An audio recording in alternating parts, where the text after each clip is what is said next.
बिहार के मुजफ्फरपुर में एक हैरान कर देने वाला मामला आया सामने।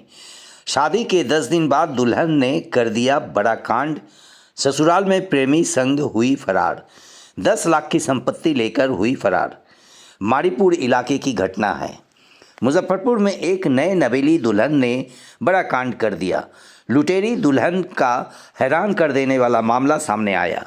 शादी के 10 दिनों बाद ही दुल्हन अपने प्रेमी के साथ फरार हो गई।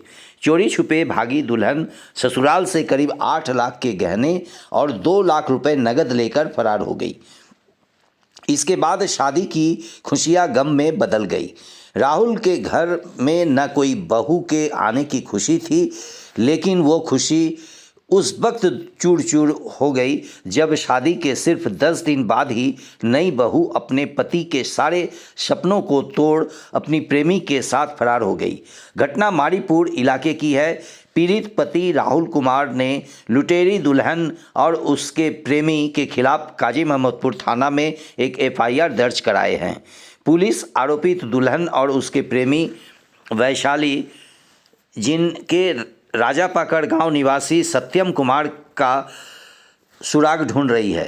पीड़ित पति राहुल ने पुलिस को बताया कि बीते 25 नवंबर को वैशाली जिले के गंगा ब्रिज थाना इलाके की उसकी एक लड़की से शादी हुई थी। उसके बाद 10 दिनों तक सब कुछ ठीक ठाक चला। 5 दिसंबर को वो काम पर चला गया और उसकी मां सब्जी लाने के लिए बाजार चली गई। लुटेरी दुल्हन ने घर से भागने का प्लान बनाया। इसी बीच दोपहर में दुल्हन लापता हो गई। मां जब बाजार से लौटी तो दुल्हन घर पर नहीं मिली। मां ने तुरंत उसकी जानकारी दी। वो काम छोड़कर घर पर लौटा। काफ़ी खोजबीन की गई, लेकिन दुल्हन का पता नहीं चला।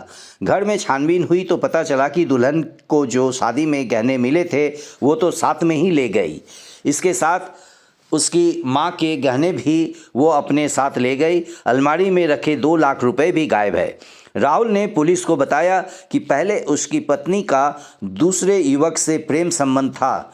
दुल्हन के गायब होने से पता लगाया तो जानकारी हुई कि वो शादी से पहले भी अपने प्रेमी राजापाकड़ निवासी सत्यम के साथ भागी थी।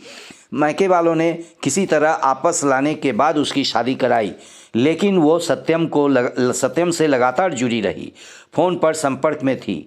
जानकारी के बाद राहुल अपने पत्नी को लाने के लिए उसके प्रेमी सत्यम के घर पहुंचा तो पता चला कि उसका पूरा परिवार घर छोड़कर फरार हो चुका है।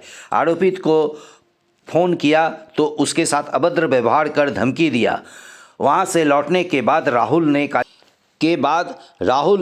काजी मोहम्मदपुर थाने में FIR दर्ज कराई। नगर DSP सीमा देवी ने बताया कि पुलिस ने मामला दर्ज कर लिया है। CCTV फुटेज और अन्य सुरागों के मदद से दुल्हन और उसके प्रेमी की तलाश जारी है। जल्द ही मामले का खुलासा कर दिया जाएगा। काजी मोहम्मदपुर थाना क्षेत्र के अंतर्गत 25 नवंबर 2024 को एक शादी हुई और जहां तक हमें परिवारजनों द्वारा घटना की विस्तृत जानकारी दी गई है, वो लड़की किसी और अन्य प्रेमी से बात कर रही थी लगातार, और अभी 2 दिन पहले ही वो अपने साथ कुछ जेवरात और कैश लेके अपने पूर्व प्रेमी के साथ फरार हो गई है, जिसका हमने काजी मोहम्मदपुर थाना क्षेत्र में थाना में 112/24 कांड दर्ज किया है और हम उसकी खोजबीन में लगे हुए हैं। लगातार उस पर काम किया जा रहा है। CDR वगैरह पे हम एनालाइज करके जल्दी हमारी कोशिश है कि हम लड़की को बरामद कर देंगे।